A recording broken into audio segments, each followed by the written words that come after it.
और जहाँ समागम सेवा का जिक्र हो रहा है तो दास को पिछले साल की एक बात याद आ रही है। मॉर्निंग सेवा समालखा में पिछले साल पहली बार शुरू हुई तो दास को भी इनकी कृपा से सेवा पर जाने का अवसर मिला। तो दास कोई अनुभव तो नहीं, ना कोई ऐसी समझ कि किस तरह से क्या करना है, पर कस्सी चलाने की कोशिश कर रहा था अपनी तरफ से। तो थोड़ी कुछ मिनट बीते, 10-15 मिनट, तो देखा कि हाथ पर छाले पड़ने शुरू हो गए हैं। पर दास कर रहा था कि चलो कोई नहीं, कभी कभी अवसर मिला है दातार माते ईश्वर दास की कि शक्ति बख्शो सेवा कर सकें। 5 मिनट ये सिलसिला और चला। पीछे से एक आवाज आई कि थोड़ा ढीला पकड़ो। बहुत जोर से पकड़ी हुई है कस्सी। एक महापुरुष वो माहिर होंगे इस कला में, इस सेवा में, तो उन्होंने बस इतनी सी आवाज दी। अब दास ने सुनी, दास ने कहा आई तो मेरे लिए ही है ये आवाज।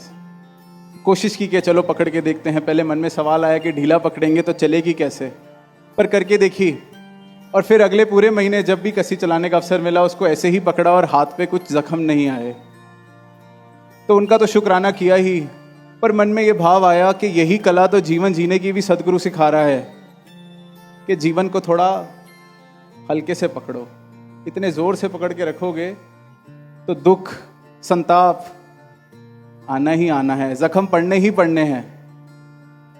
आराम से, सहज भाव इस जीवन को ऐसे पकड़ो, इस कला से पकड़ो कि आराम से, जख्म भी नहीं देगा और उपयोग भी पूरा हो जाएगा इस जीवन का। इसके सारी ये जो सुख सुविधाएं हैं, किसी को इतनी जोर से या कस के ना पकड़ लेना कि वो फिर तुम्हें, जो तुम्हारे इस्तेमाल के लिए आई थी, वो तुम्हें जख्म देने लगे, दुख देने लगे, जीवन की हालत ऐसी हो जाए।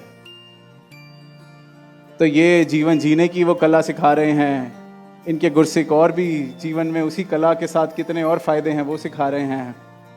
तो समय की तरफ दास की नज़र जा रही है। अंत में बस यही कहेगा कि अगले हफ्ते से सेवाएं भी शुरू होनी है। तो जो दास की तरह अनुभवी नहीं है कस्सी चलाने में, तो उसको हल्के से पकड़ें ताकि जख्म ना पड़े।